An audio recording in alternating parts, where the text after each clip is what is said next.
What evil lurks in the hearts of men? The shadow knows.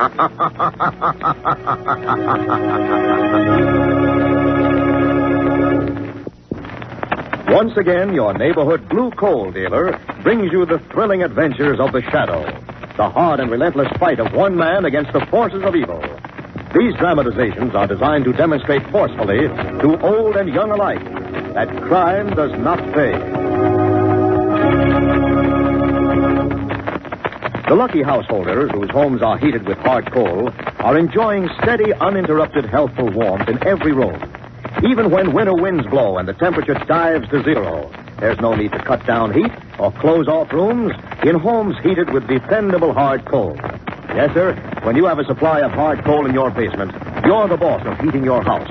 You are absolutely independent of any outside service. Be glad you heat with anthracite, the home heating fuel that never fails. And remember, blue coal is the finest anthracite money can buy.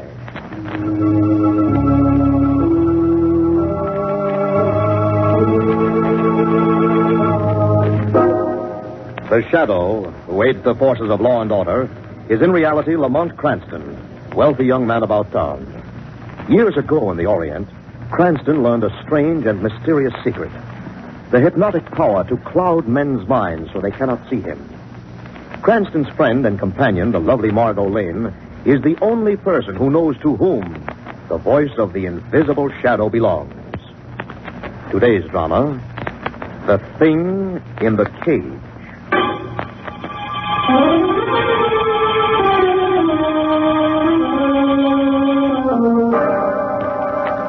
The ancient, fabulous city of Cairo. Bertram Fordyce, a British businessman, and his attractive wife are hurrying through the narrow, dirty cobblestone streets. Come along, my dear.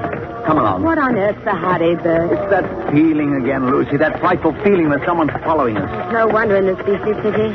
Dark, narrow little streets, filth and squalor everywhere. I should be very glad to get back to London. America's where we're going, my dear. If I can't shake off this illusion of being followed everywhere. It's just Cairo, Bert. You always have this feeling when we're here. Worse this time, Lucy. Much worse. Bert, look. What is it? He's so man up ahead. He's coming towards us. He's just an old beggar. Let's get behind me, though. Master. Here you are, old boy. Here's some coins. I do not want your money, master. Only one moment, your priceless time. Take the money and get out. Get out of our way. Hear me, master. Have ageless wisdom for your ears. What do you want? A secret, master. What secret? The secret of El Castab. How did you know about El Castab? Reveal secret El Castab to him who asks, master. Let us get by. Tell him Get your secret. filthy hands Tell off me. him the Let me secret. go, will you? Tell him secret of El Castab. Oh, by Allah, you will be struck down by death.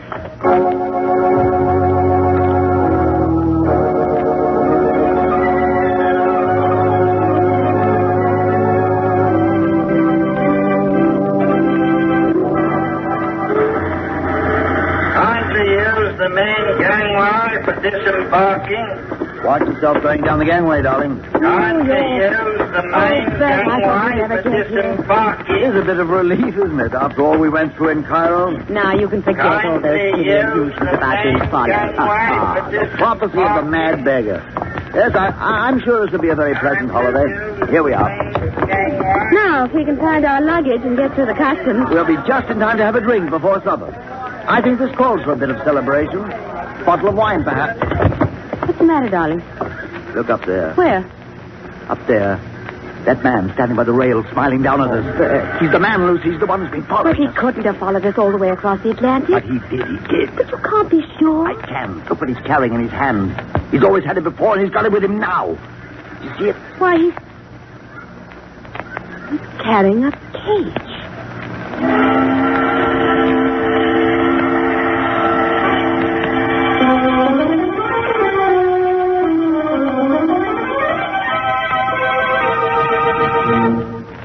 the whole story, Mr. Cranston, Miss Lane. I know it sounds fantastic, but it's true. You say you've seen this mysterious stranger 3 times since you saw him at the dock, Mr. Fordyce? And each time he's just standing there with that large cage in his hand, smiling. I can't stand it anymore, Mr. Cranston. I've simply got to have someone's help. You're convinced that he's the man to whom you're to reveal the secret of, what was it? El Castab. Yes, I'm sure he's the man. Mr. Fordyce, you haven't yet told us just what the secret of El Castab is. I don't know, Miss Lane. That's the mysterious part of it. El Castab is an old fortress on the edge of the African desert. You don't know of any secret in connection with this fortress? No, none. I see. Well, perhaps we better start at the beginning. You say that every time you've seen this man, it's been downtown, somewhere near the importing center? Right. Well, can you be more specific? Well, come to think of it, I guess it's always been on or near Market Street. Mm-hmm. All right, come on, Margot. We're going to Market Street? There are a couple of Egyptian importers who have shops on Market Street. One of them might be able to give us a lead to Mr. Fordyce's mysterious stranger.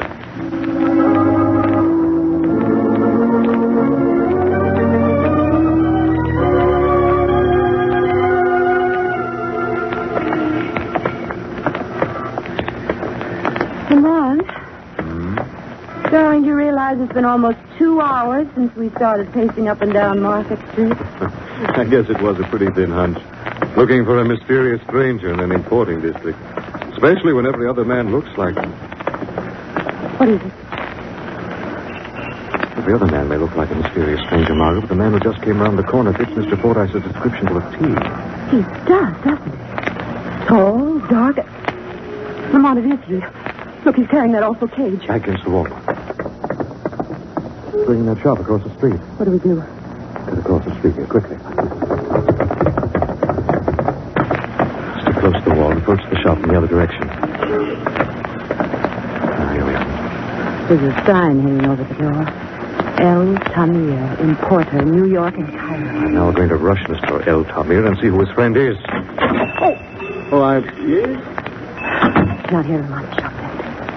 Can I help you, please? Why, we were just looking for someone. A friend? Not exactly. We were looking for a tall, dark gentleman who just walked into your shop. You must be mistaken, sir. No one has come in here for past half hour. But we just saw him come in. You must have seen him. He was carrying a large covered cage. A kid? There are many importer shops in this district. All very similar. We couldn't have been mistaken. Perhaps we were this time, Margaret. Lamont. As long as we're here, I see you have some things for sale. A modest local business in addition to my importing. I'd like to buy some perfume. Something light, I think, not too heavy and musk. Yes, of course, I have just the thing for madame. It's not for the young lady. No, I want it sent. You ship things out of this country, of course? Such a small item. This should be very simple for you, Mr. Tamir. I want this sent to a friend who lives just outside of Cairo. Outside Cairo. And the address? Address it simply Bertram Fordyce, El Castab, Egypt. What's the matter, Mr. Tamir? You broke an incense burner. My hand slipped. Or was it your tongue that slipped when you said you didn't see the man with the cage come into the shop? I did not. I swear it. I did not. Why does the word El Castab frighten you? What do you know about that place? Nothing. I said, what do you know about El Castab? All I know is that there was once great treasure hidden in the fortress there. Great treasure? When was it hidden there? During war, just before Marshal Rommel swept across the desert. It was hidden there so Germans would not find it. Where is this treasure now? I do not know. I have heard nothing about it since I left Cairo 5-6 years ago. I see. Well, Mr. Tamir, we'll be going now, but I don't think this will be our last visit. You are always welcome, sir. And the next time, perhaps we will both know more about the secret of El Castab.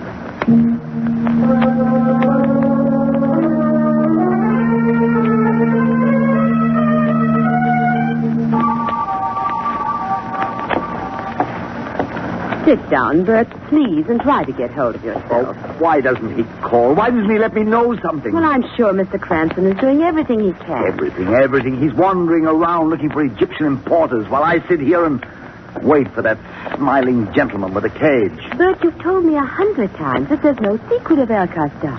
If you've nothing to hide, you've nothing to fear. No, I suppose not. You've never told me the reason for all these trips to Egypt. Business, Lucy. I've told you that before.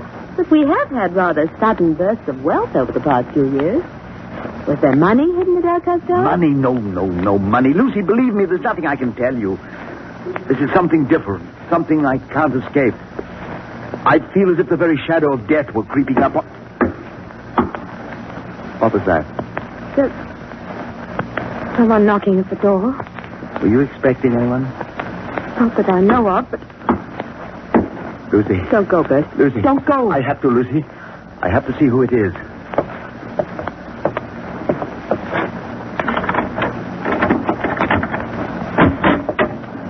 Good evening, Mr. Fordyce. It is you. Yes, it's I. Go away. Go away. Aren't you ready? Ready? To tell me your secret, Mr. Fordyce. The secret of El Castor.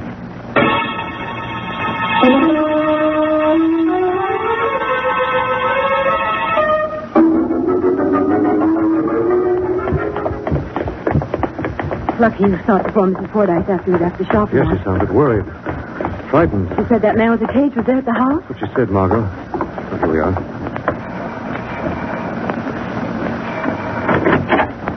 Oh, I'm so glad you both come. I'm almost out of my mind. Seems to be the trouble, Miss Fordyce. That man, he's back there in the study with Bert. Come on, Margot. They've been arguing violently. It's been getting worse and worse. You're trying to stop them. I can't get in the study. No one can. Bert had a double lock put on the door just to be safe. Come on, listen. Got to get in there fast. Up these stairs. Yes, quickly. They lead to the roof. There's a studio skylight. We can get in that way. We're not too late. This door leads right onto the roof. There. There's the skylight. Listen. Get it off me, I I can't see through the glass. He's fighting with something. There's something around his throat. Skylight's stuck. We'll have to break the glass. Something strangling him. Bert. Stand back. There. Oh, look, Mart. Look down there. Good Lord. Lying there on the floor. His neck twisted. Just dying. There's nothing in the room. Nothing.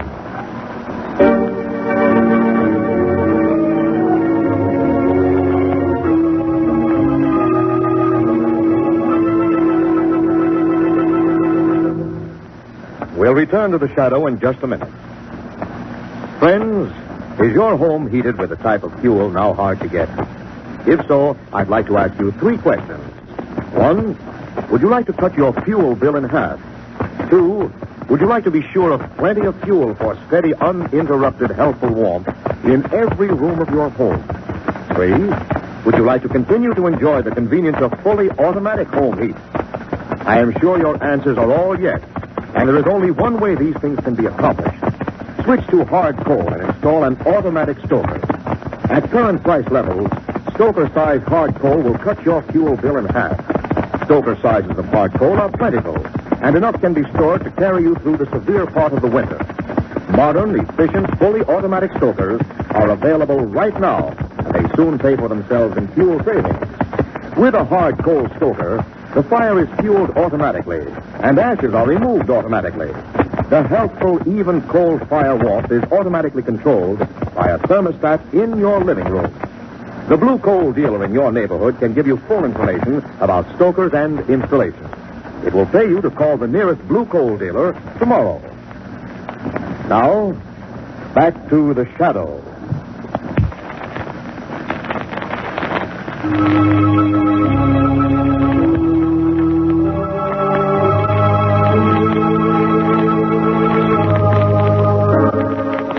Margot and Lamont, in an effort to learn the secret of El Castor, have trailed the mysterious man with a cage to the home of Bertram Fordyce, but arrived there only in time to crash through the skylight and find him dead.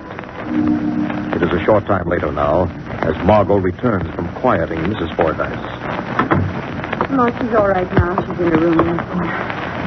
Any leads? The mysterious gentleman with the cage apparently escaped through the window here and fled down the alley. Did you hear what Fordyce was shouting just before you broke through the skylight? He said, "Get it off. Get it off." Yes, I heard it. This thing in the cage must be an animal of some kind. Animal trained to kill, obviously. Strangle the life out of a man on command. A monkey, chimpanzee, an ape, perhaps. Perhaps. What? Might even be some kind of a bird. Bird? Yes. Marks on Fordyce's throat could have been made by claws. Both Egypt and Africa produce wild, vicious birds that can be highly trained. And again, it might be... Might be what? The marks on his throat might have been made by sharp scales. Scales? Oh, not a snake. Lord knows what terrible thing is in that cage. I do know, though, we've got to stop this thing, whatever it is, from doing any more killing. What can we do, Lamont? Our importer friend Tamir knows Egypt, Margot. I think he also knows a great deal more about that mysterious stranger than he admitted to us. You're going to see Tamir again? Yes, Margot. This time as the shadow.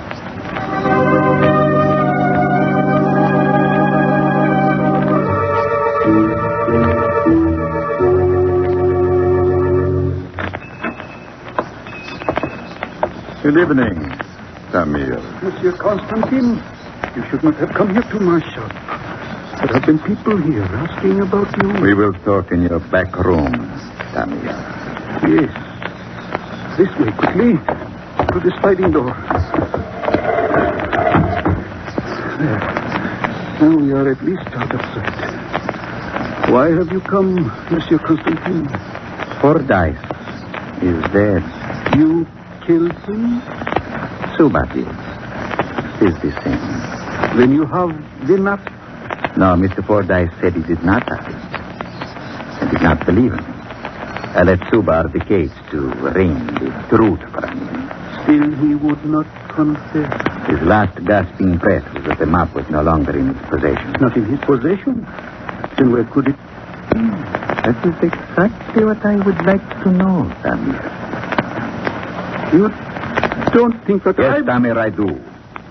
I also think that you are going to give me the map before I leave the shop. But I do not have the map.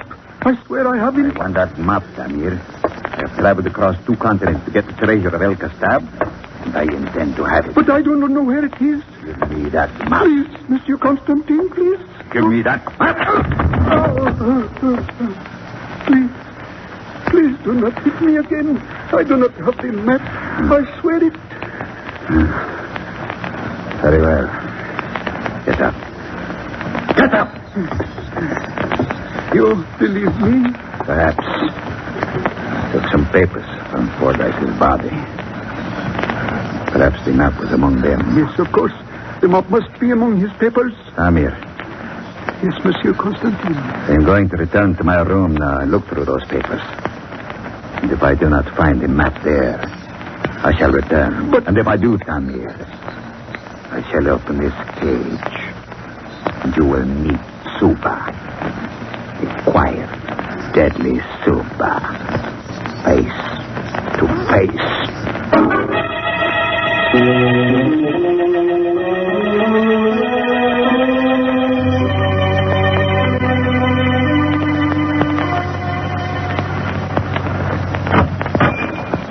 Yes, what can I do for... The front door opens, no one comes in. I saw a door open. There is no one here. There is someone here, Tamir. That voice. Who's laughing?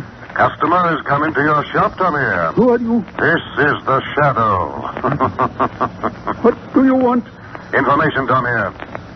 Who killed Bertram Fordyce? Well, Tamir? Monsieur Constantine. And who is Monsieur Constantine? A foreign gentleman who is searching for treasure of El Castab. He carries large covered cage with him.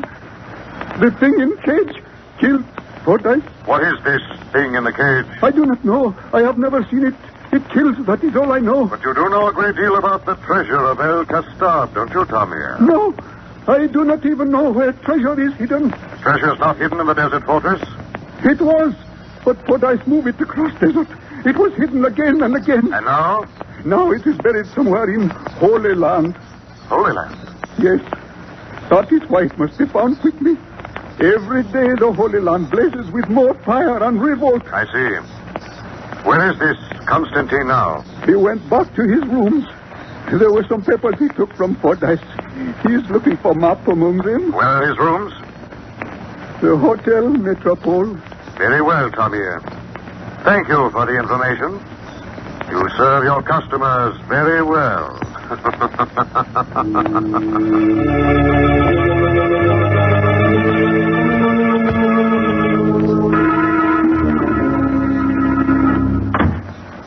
Who is it? Who is it? I said... Oh, no. You are surprised to see me, madam. Oh, come back. An unexpected return. You've come back here after what you did to my husband. It's not the visit of my choice. I shall call the police. I wouldn't do that if I were you. Get out of my way. Time is of the essence, Mrs. Fordyce. I will be brief.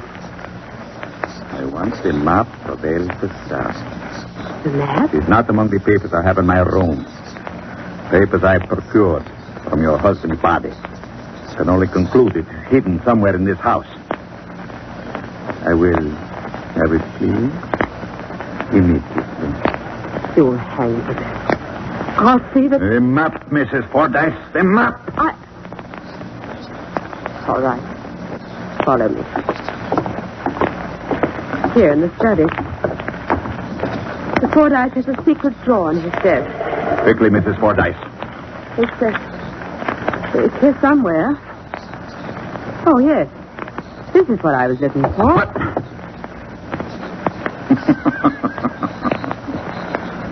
I should have expected something like this.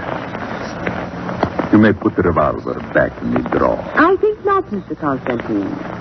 I very much think I shall leave it. You see, when Bert said that the map was not in his possession, he was telling the truth. I had the map.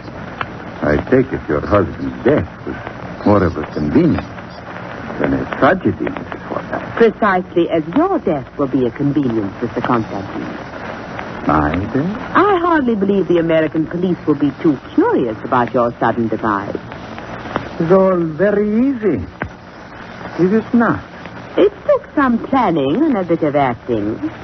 So simple you might almost say it was a snap? Yes, Mrs. Fordyce, a snap. My throat. Suba, Mrs. Fordyce. I left the cage open for just such an emergency. Suba responds instantly to my command. Get this thing off. Get it.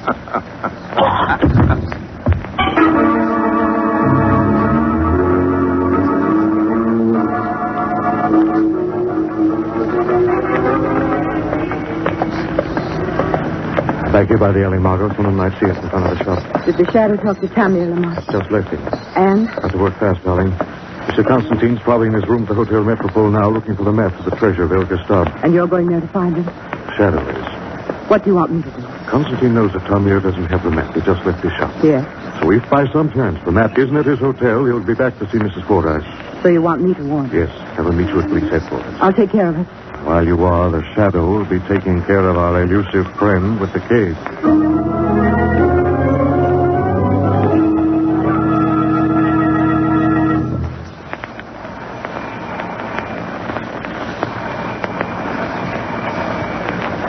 Mrs. Fordyce was resting when we left.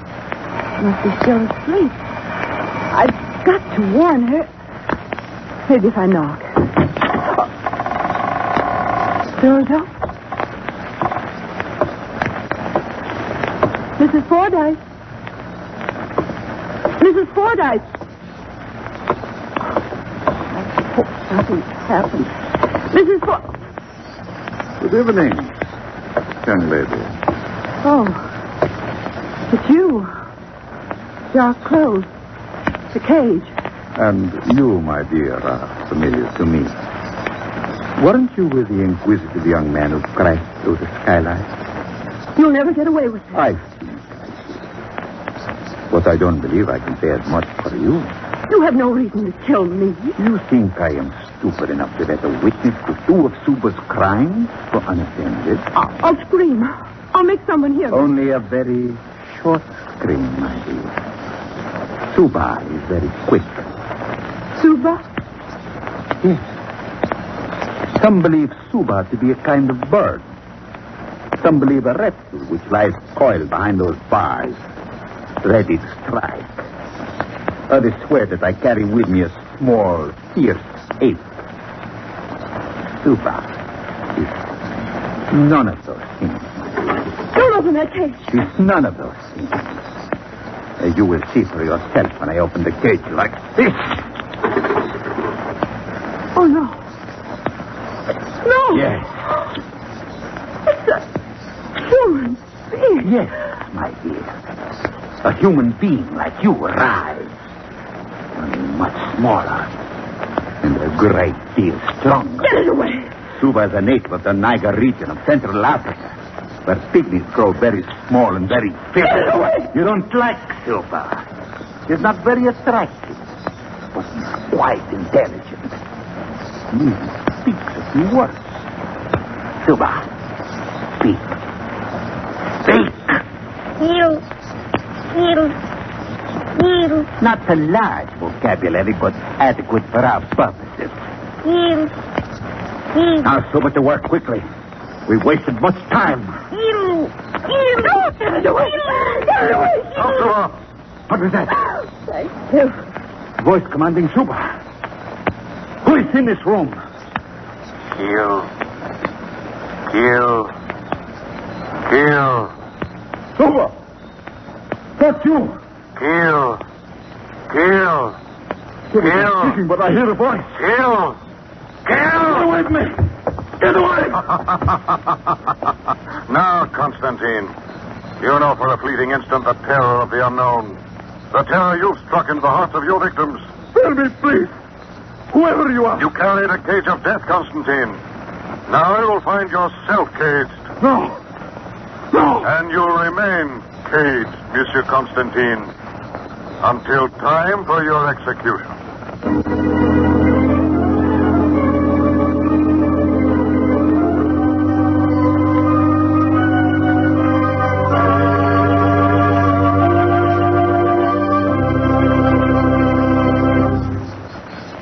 Now let me present Blue Coal's distinguished heating authority, John Barclay.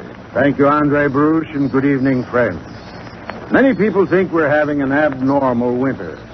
The United States Weather Bureau, however, reports temperatures so far this winter are just about normal. So you can expect this kind of weather any year. And government experts tell us, too, that we can expect a continued fuel oil shortage for a number of years. So the suggestion made earlier that householders now using other types of fuel switch to hard coal is really a very sensible one. With a hard coal stoker, you have your home heating problem licked. You'll save up to 50% of your fuel costs, you're sure of dependable home heating, and you'll have all the conveniences of fully automatic heating and temperature control. I thank you.